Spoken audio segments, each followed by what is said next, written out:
வணக்கம் நண்பர்களே, எல்லோரும் எப்படி இருக்கீங்க? நல்லா இருக்கீங்களா? இன்றைக்கி நம்ம அந்த வீடியோவில் என்ன பார்க்குறோன்னா, சவுக்கு மரம் எப்படி வளர்க்குறதுன்னு பார்க்க போகிறோம்.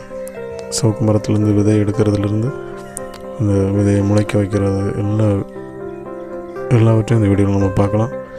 நண்பர்களே, நம்முடைய சேனலை இது வரைக்கும் சப்ஸ்கிரைப் பண்ணாங்க, மறக்காமல் சப்ஸ்கிரைப் பண்ணுங்கள். மறக்காமல் பெல் ஐக்கானை கிளிக் பண்ணுங்கள். அப்போ தான் நம்ம போகிற ஒவ்வொரு வீடியோ உங்களுக்கு நோட்டிஃபிகேஷனாக வரும்.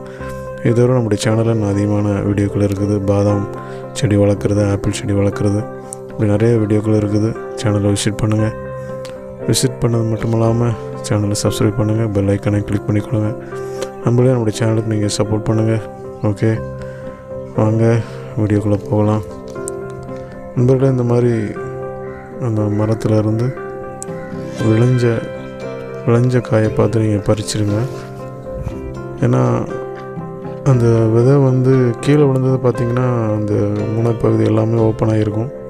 அப்படி ஓப்பன் ஆகியிருக்கும்பொழுது அந்த விதைகள் எல்லாமே கீழே விழுந்துடும். கீழே விழுந்தோடனே எறும்புகள் உடனே பறக்கி எடுத்துகிட்டு போயிடும். அதனால் நமக்கு விதை எதுவுமே கிடைக்காது. அதனால் இந்த மாதிரி காயை பார்த்து நீங்கள் பறித்து, விளைஞ்ச காயை பார்த்து பறித்து எடுத்துட்டிங்கன்னா நம்ம விதையை நம்ம அதில் எடுத்துடலாம். அதுக்கு நம்ம என்ன பண்ணணும்னா, இந்த மாதிரி ஒரு கவர் எடுத்துக்கோங்க.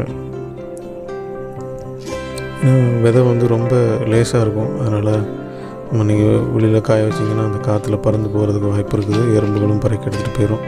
இந்த மாதிரி கவரில் போட்டு வச்சிட்டிங்கன்னா ஒரு 4 நாள் ஆச்சுன்னா அந்த எல்லாமே ஓப்பன் ஆகி சூப்பராக விதைகள் எல்லாம் வந்துடும்.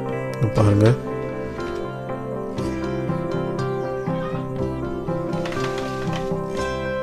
விதைகள் எல்லாம் இப்படி வெளியில் வந்துட்டு பாருங்கள்.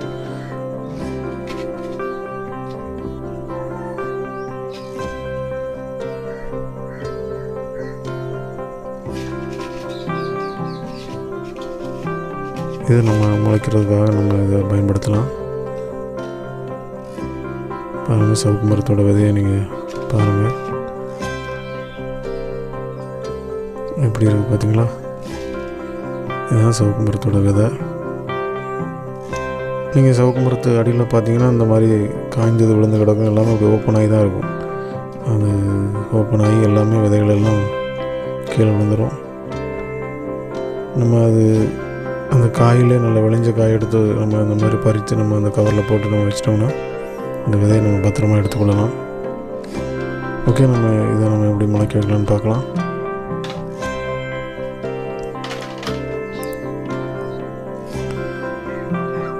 பாருங்கள், நான் ஒரு சின்ன பிளாஸ்டிக் அந்த 1 லிட்டர் கேனை தான் நான் வெட்டி எடுத்துருக்கிறேன். இதில் நம்ம அந்த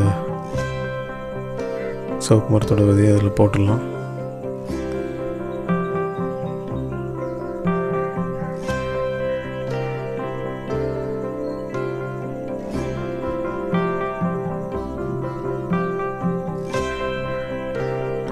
இந்த விதையை நம்ம அதில் போட்டுட்டு அதுக்கு மேலே கொஞ்சம் மண் நம்ம தூவி விட்டுட்டு,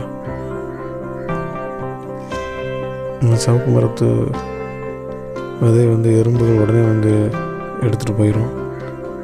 அதனால் நம்ம அதில் கொஞ்சம் எறும்பு பொடி போட்டு வச்சிட்டோம்னா அந்த எறும்புகள் வராது. அந்த விதையும் நல்ல முறையில் முளைச்சி வந்துடும்.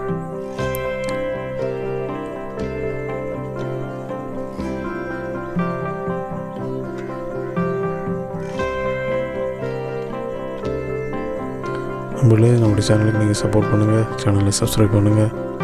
மறக்காமல் பெல் ஐக்கானையும் கிளிக் பண்ணுங்கள். அப்போ தான் நம்ம போடுற ஒவ்வொரு வீடியோ உங்களுக்கு நோட்டிஃபிகேஷனாக வரும்.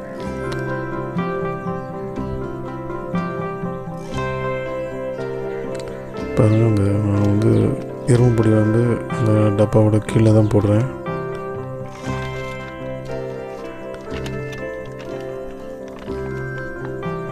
இந்த மாதிரி எறும்பு பொடி கொஞ்சம் போட்டுட்டு நம்ம அதில் வச்சிட்டோம்னா எறும்பு மேலே ஏறி வராது.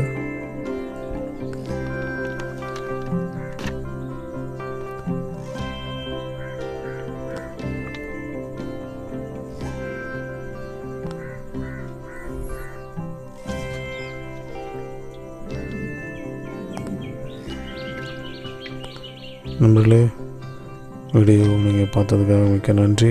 இன்னும் இதே போல் நான் அதிகமான வீடியோக்களை நான் போட இருக்கிறேன். ஓகே, நம்முடைய சேனல் நீங்கள் சப்ஸ்கிரைப் பண்ணுங்கள், சப்போர்ட் பண்ணுங்கள், நண்பர்கள் பார்க்கும்படியாக ஷேர் பண்ணுங்கள். ஓகே, நண்பர்களே பாருங்கள், ஒரு 10 நாளில் இது முளைச்சி வந்துடும். பாருங்கள், அதையும் நீங்கள் பாருங்கள். அந்த முளைச்சி வந்த வீடியோ நான் காண்பிக்கிறேன். பாருங்கள், நான் முளைச்சி வந்துருக்கு பாருங்கள். சவுக்கு மரம் முளைக்க ஆரம்பிச்சிருச்சு. ஓகே நண்பர்களே, இன்னொரு வீடியோவில் உங்களை சந்திக்கிறேன். Okay bye, thank you.